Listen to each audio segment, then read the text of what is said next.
یہ بھی ایک چیز ہے کہ گھروں کے اندر شریعت کی پابندی ہو، مخلوط محفلوں سے پرہیز کیا جائے، اگر دعوتیں بھی ہو تو مرد مردوں کے ساتھ بیٹھ کے کھائے، اگر اس میں غیر محرم ہے اگرچہ قریبی رشتہ دار ہے پھر بھی عورتیں عورتوں میں کھائے، تو شریعت کی پابندی کرنا یہ خاوند کی ذمہ داری ہے۔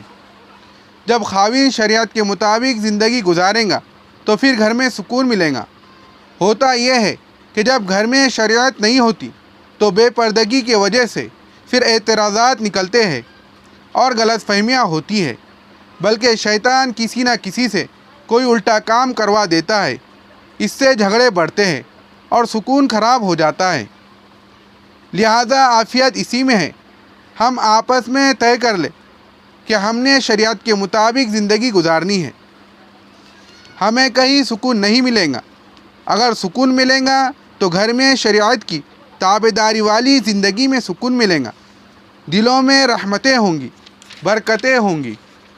لہذا یہ ایک سنہری اصول ہے کہ میاں بیوی آپس میں طے کر لیں، ہم شریعت کے مطابق زندگی گزاریں گے، اللہ تعالیٰ ان کی اولاد کو نیک بنا دیں گے، ماں باپ کا فرمانبردار بنا دیں گے۔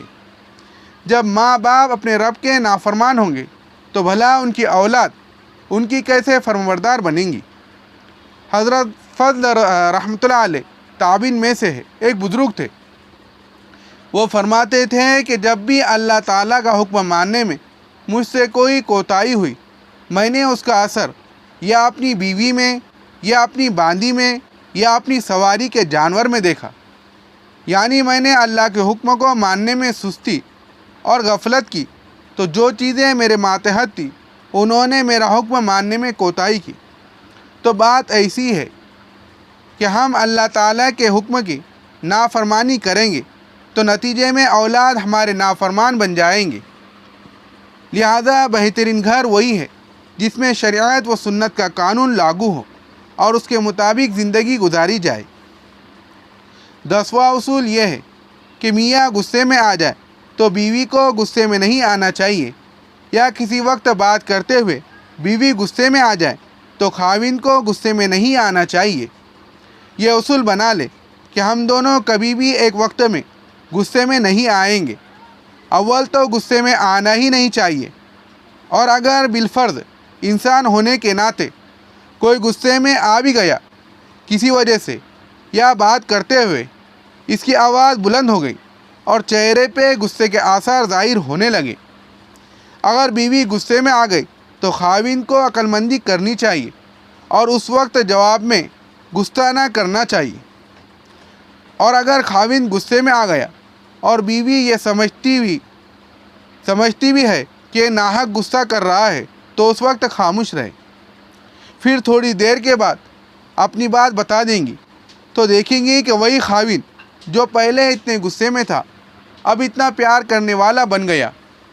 لہذا انسان ہے، طبیعتیں مختلف ہوتی ہیں، کبھی انسان کو غلط فہمی ہو جاتی ہے یا کبھی کسی وجہ سے ویسے ہی بیزاری آ جاتی ہے، تو یہ اصول بنا لے کہ دوسرا فریق غصے میں نہ آئے۔